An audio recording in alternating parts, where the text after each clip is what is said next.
आप जरा सोच के देखिए कि जिस समय नालंदा विश्वविद्यालय में लोग अलग अलग देशों से हमारे देश में शिक्षा ग्रहण करने आते थे, तो उस समय की शिक्षा हमारे देश की कैसी रही होगी और किस प्रकार से इतने वर्षों में हमारी शिक्षा की कमर तोड़ दी गई, शिक्षा की पद्धतियां खत्म कर दी गई। और ये हम ही नहीं, आप भी जितने भी पढ़े लिखे व्यक्ति हैं वो सभी कहते हैं कि अगर आपने किसी देश को समाप्त करना है, खत्म करना है, उसको लुप्त करना है, तो उसकी शिक्षा की नीतियां, उसकी पद्धति बदल दीजिए, शिक्षा खत्म कर दीजिए, देश बर्बाद हो जाएगा। नालंदा विश्वविद्यालय में 3 इमारतें थी, 3 इमारतों में 9-9 मंजिलें थी। आप सोचिए कि 9 मंजिलें एक इमारत में और 3 इमारत वहां। जब नालंदा विश्वविद्यालय को आग लगाई गई तो उसकी किताबें, उसके पुस्तकालय की किताबें धू धू करके 3 महीने तक जलती रही। इतनी बड़ी लाइब्रेरी, इतना बड़ा पुस्तकालय उस विद्यालय में था।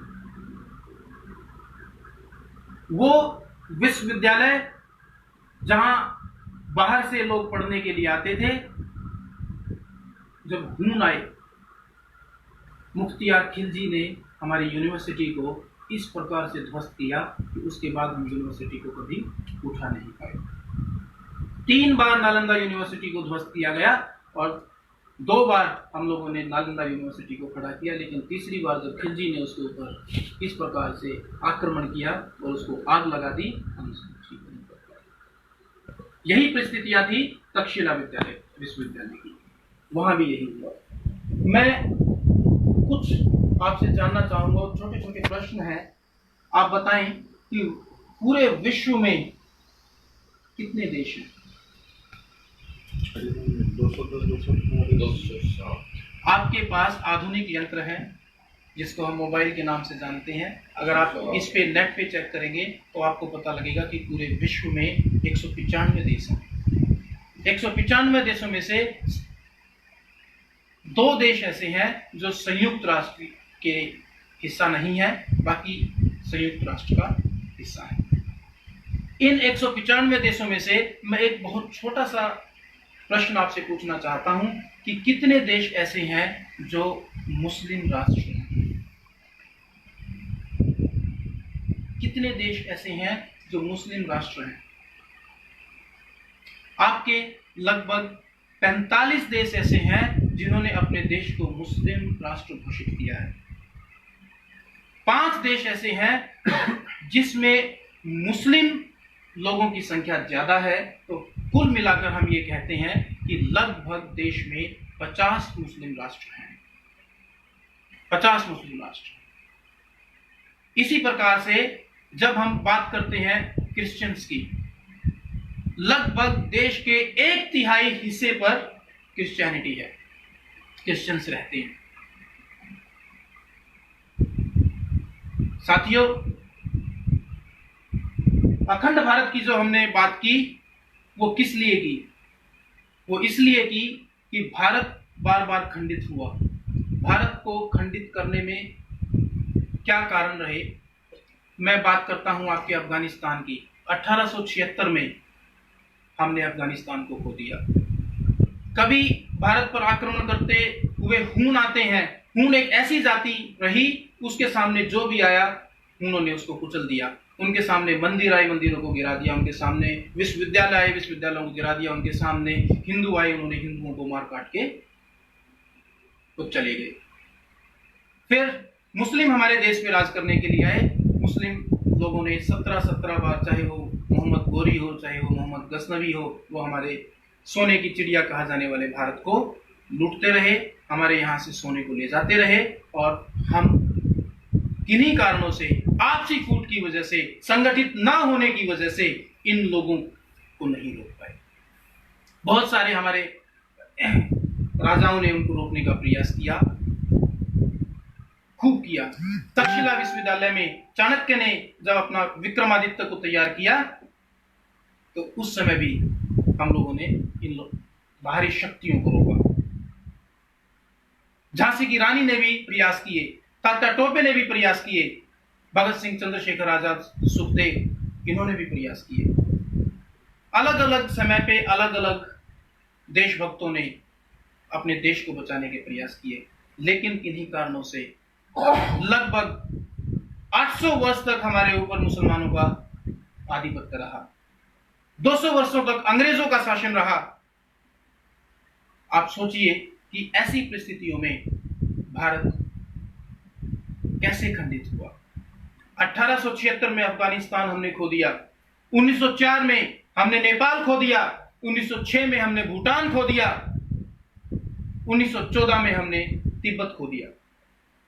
1947 में जब भारत आजाद हुआ, उस समय की सरकारों ने, उस समय की ताकतों ने निर्णय लिया तो हमने पाकिस्तान खो दिया। हमने बांग्लादेश खो दिया 1948 में, जिसको हम पाक अधिकृत कश्मीर बोलते हैं, पीओके। 1948 में हमने उसे भी खो दिया और खोने की यह प्रक्रिया चलती रही। हमने श्रीलंका खोया, हमने बर्मा खोया और 1962 में जब चाइना का अटैक हुआ तो हमारे पास जो उस तरफ का हिस्सा था तो उसमें चाइना ने आधिपत्य स्थापित कर दिया। यह विशाल भारत था, यह इतिहास है भारत का कि हमने, जो आपके सामने ये चित्र है अखंड भारत का, ये सारा हिस्सा जो अफगानिस्तान से लेके इधर का श्रीलंका से लेके तिब्बत बर्मा सब भारत में शामिल था। अपने संगठन का उद्देश्य है कि हमारा भारत फिर से अखंड हो, जो भारत ने खो दिया वो भारत के पास वापस फिर से आए। इसके लिए हमें संघर्षरत रहना पड़ेगा, हमें संगठित होना पड़ेगा। अगर हम संगठित नहीं हुए तो आज की वर्तमान परिस्थिति ये है कि एक समुदाय जिसका उदय 7वीं शताब्दी में हुआ। आप देखिए, मैं मुस्लिम समुदाय की बात करता हूं, इस्लाम की बात करता हूं। इस्लाम का उदय 7वीं शताब्दी में हुआ जब मोहम्मद पैगंबर ने इसका प्रचार प्रसार करना शुरू किया। मैं क्रिश्चियनिटी की बात करूं तो 1ली शताब्दी में क्रिश्चियनिटी शुरू हुई। और जब हम बात करते हैं अपने सनातन धर्म की, तो हमारा सनातन धर्म जो है लगभग 4000 वर्ष पुराना है, 4000 वर्ष पुराना। और 4000 वर्ष पुराने धर्म की अगर बात करें, मैंने आपको बताया कि अगर हिंदू राष्ट्र की पूरे विश्व में बात करते हैं तो एक ही हिंदू राष्ट्र हुआ करता था, नेपाल, जो आज हिंदू राष्ट्र नहीं रहा। भारत में हिंदुओं की संख्या ज्यादा होने के बाद भी हमारा देश हिंदू राष्ट्र नहीं है। 1947 में जब भारत बटा, मैंने बताया कितनी बार भारत बटा, 1947 में जब भारत बटा तो आपके देश में 8 करोड़ मुसलमान थे, सिर्फ 8 करोड़ मुसलमान। आज हमारे देश में यह आबादी बढ़कर 30 करोड़ की हो चुकी है। आप देखिए, जब 8 करोड़ मुसलमान इस देश को बांट सकते हैं तो 30 करोड़ मुसलमान क्या करेंगे। और आने वाली परिस्थिति, अगर हम 10 साल बाद इस संख्या को देखते हैं तो आप सोचिए कि ये 30 करोड़ की जनसंख्या जब 40 करोड़ 50 करोड़ पे चली जाएगी तो आप और हमारे साथ क्या होने वाला है, हिंदू समुदाय के साथ क्या होने वाला है, इसकी कल्पना आप कर सकते हैं। 1947 में जब पाकिस्तान की स्थापना हुई, हिंदू और मुसलमान इधर से उधर गए। उस समय मुसलमानों से लेकर और अब तक आपको अनुमान नहीं होगा कि कितने हिंदुओं ने अपनी जान गंवाई, कितने हिंदुओं ने अपनी जान गंवाई। जब मुसलमान शासक यहाँ आए थे और उन्होंने हमारे ऊपर आधिपत्य स्थापित किया, उस समय लगभग 45 करोड़ हिंदू मारे गए थे। जब देश का बंटवारा हुआ उस समय 5 करोड़ अंग्रेजों के साम्राज्य से लेके और बंटवारे तक 5 करोड़ हिंदू लोग मारे गए। अगर मैं पूरे इस स्पैन की बात करूं तो लगभग 50 करोड़ लोग हिंदू हमने खो दिए। क्या कारण रहा? हमने भूभाग खोया, हमने अपने लोग खोए। हिंदू समुदाय का कितना नुकसान हुआ, हमने अपने मंदिरों को, मठों को खो दिया। किस लिए? क्या वजह रही? वजह सिर्फ एक थी कि हम लोग संगठित नहीं हो पाए। हम लोग कभी जातियों में बटे, हम लोग कभी भाषाओं के आधार पर बटे, हम लोग कभी क्षेत्रों के आधार पर बटे, और इन्हीं आधारों पर बटने की वजह से लोग गलत फायदा उठाते रहे और हमारे देश को तार तार करते रहे। यही वजह है कि आज कुछ लोग देश में खड़े होकर ये कहते हैं कि आज हम 20 करोड़ लोग 100 करोड़ पर भारी हैं। यही कारण है कि आज मुस्लिम समुदाय के लोग खड़े होकर ये कहते हैं कि जहां पे राम मंदिर बना है उसको तोड़ के हम मस्जिद को वापस निर्माण करेंगे। अगर पूरा हिंदू समुदाय एकत्रित हो, एक हो, संगठित हो, तो किसी समुदाय में ये कहने की हिम्मत नहीं कि हम राम मंदिर को तोड़ के मस्जिद बनाएंगे। सबसे जो विकट समस्या यह है कि हम संगठित नहीं है, एकत्रित नहीं है। अंतर्राष्ट्रीय हिंदू परिषद ने परवीन तोगड़िया जी के नेतृत्व में यह निर्णय लिया है कि हम पूरे हिंदू समुदाय को एक करेंगे और अखंड भारत का सपना हमने जो देखा है वो है गिलगित से गारो पर्वत तक हम आजादी पर्व मनाएंगे। इस देश का जितना हिस्सा हमारे से चला गया उस सारे हिस्से को हम वापस लेंगे। और आप ये सोचें कि ये सिर्फ कल्पना मात्र है, ये सिर्फ स्वप्न है, ऐसा नहीं है। जर्मनी एक था, उसके 2 टुकड़े हुए और उसके बाद जर्मनी फिर से एक हुआ।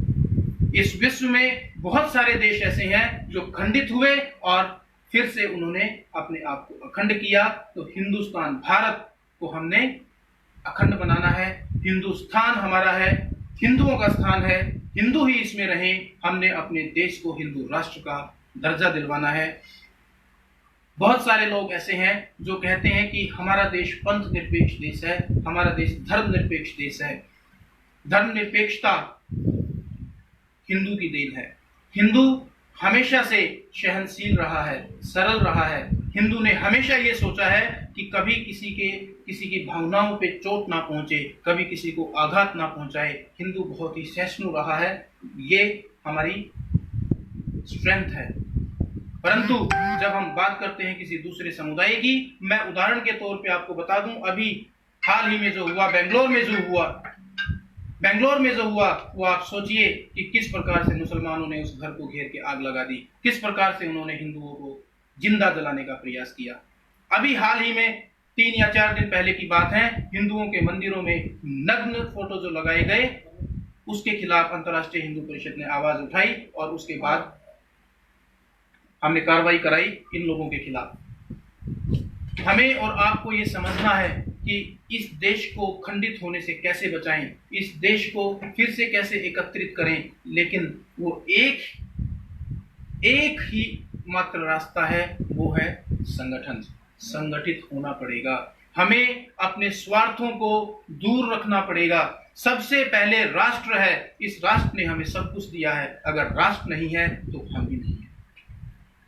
अगर राष्ट्र के बारे में नहीं सोचेंगे, हमें किसी प्रकार का द्वेष किसी के लिए नहीं रखना चाहिए। हम ये ना कहें कि ये व्यक्ति इस जाति से है, ये व्यक्ति इस धर्म से है, ये व्यक्ति इस जगह से है। हम सभी हिंदू हैं, हम सभी हिंदुस्तान के नागरिक हैं। हम सभी ने हर प्रयास ये करना है कि हमारी मातृभूमि सुरक्षित रहे, कोई भी आतंकी हमारे देश में घुस ना पाए। कल ही की बात है कि कितने सारे आतंकियों ने हमारे देश को मिलाने का प्रयास किया। अगर हम लोग संगठित हों तो इनकी हिम्मत नहीं है, किसी भी बाहरी ताकत में हिम्मत नहीं है कि वो हमारे देश में घुसकर हमारे देश को परास्त कर सके। मेरा आपसे सभी से ये निवेदन ये है कि हम संकल्प लें कि भारत को फिर से अखंड बनाएंगे और अखंड बनाने का सपना हमारा बहुत जल्दी साकार होगा, क्योंकि उसकी नींव हम रख चुके हैं। अगर 370 हट सकती है, 35A हट सकती है और हमारे राम मंदिर का जिसके लिए हमने 500 वर्ष संघर्ष किया वो बन सकता है, तो ये देश भी अखंड बन सकता है। तो देश जिस तरफ चल रहा है हमने उसी तरफ ये देखना है कि अगर हमारा रास्ता ठीक है तो हम उनके साथ चलें। अगर हमें लगता है कि कहीं कोई त्रुटि रही है तो उस त्रुटि के खिलाफ आवाज उठाएं, संगठित होकर एकत्रित होकर आवाज उठाएं, तभी हमारी भावनाओं को समझा जाएगा। अन्यथा हम लोग पिछड़ जाएंगे।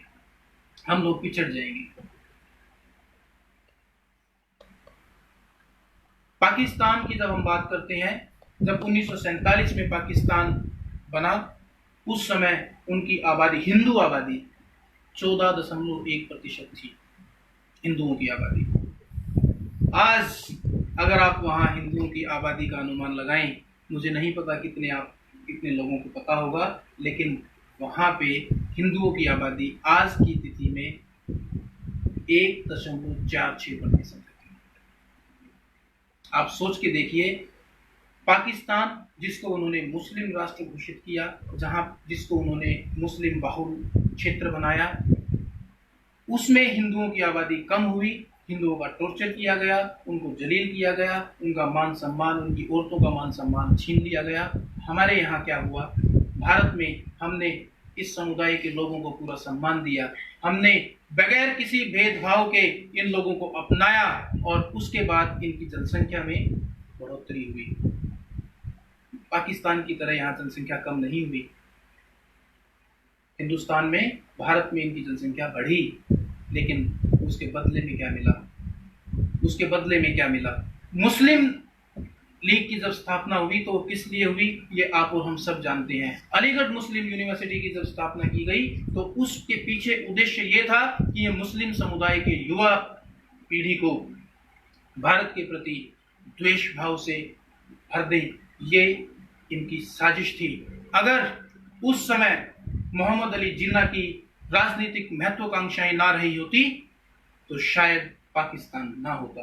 हमारा देश कभी भी सरदार पटेल को नहीं भूल पाएगा, क्योंकि जब 1947 में भारत आजाद हुआ, उस समय कुल मिला के 555 रियासतें थी। सारी रियासतों को अगर हम शामिल करें तो इस सरदार पटेल को श्रेय जाता है भारत में विलीन करने का।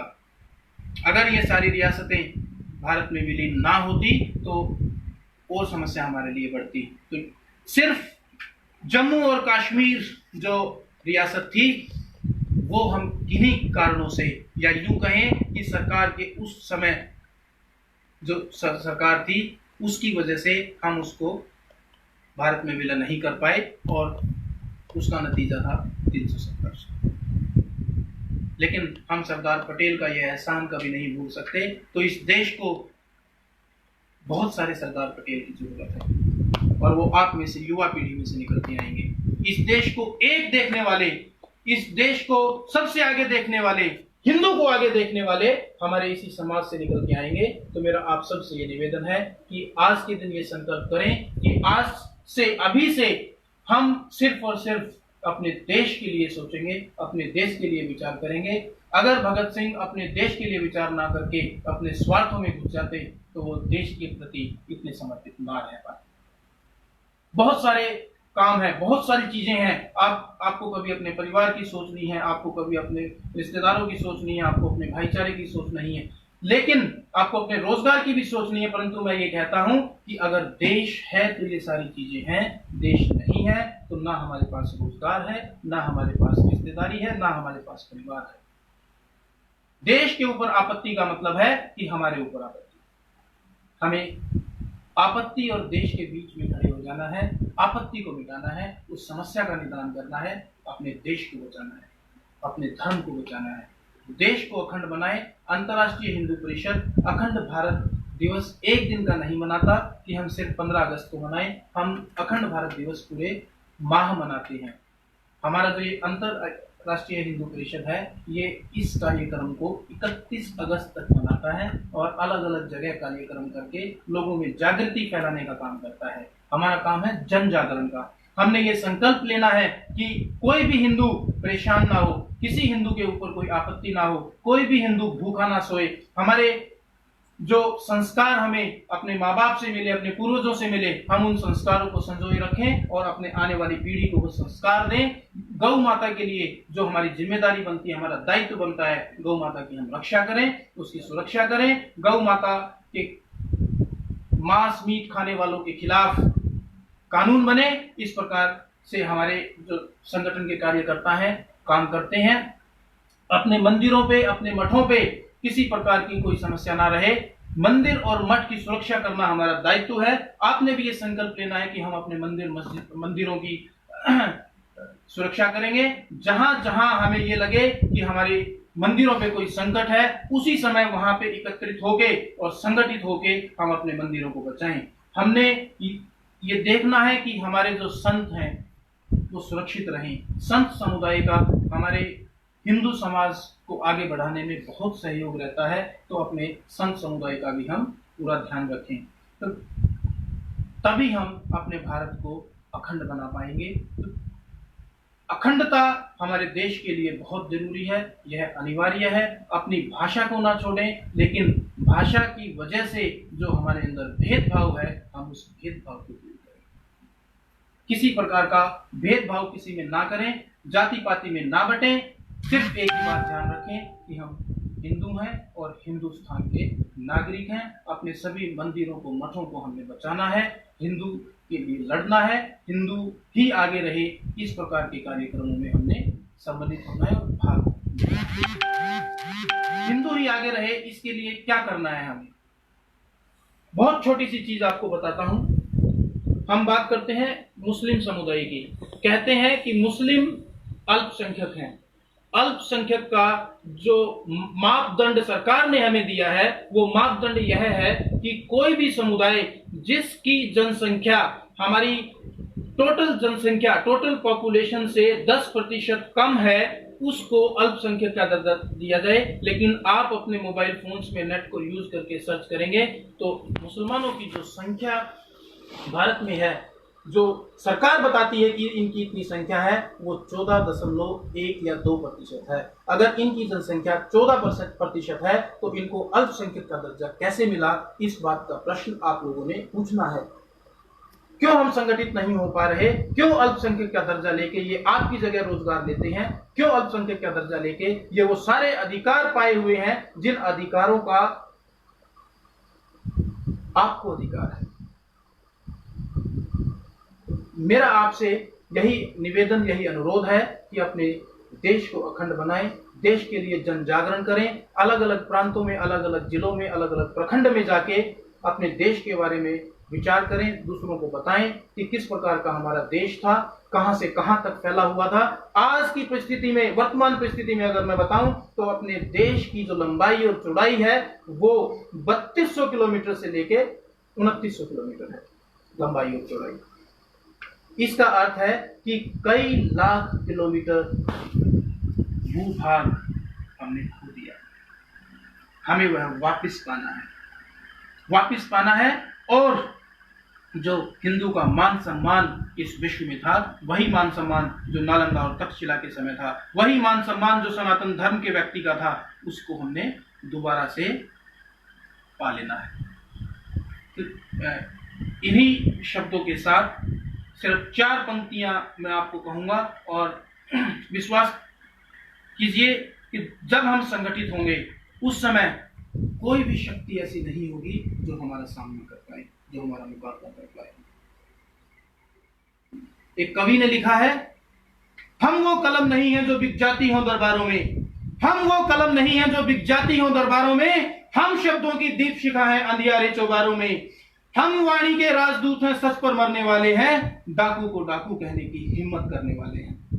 जय श्री राम, जय श्री राम, जय श्री राम, जय श्री राम, जय श्री राम, जय श्री राम। भारत माता की जय, भारत माता की जय, भारत माता की जय हो। जय श्री राम। जय श्री राम।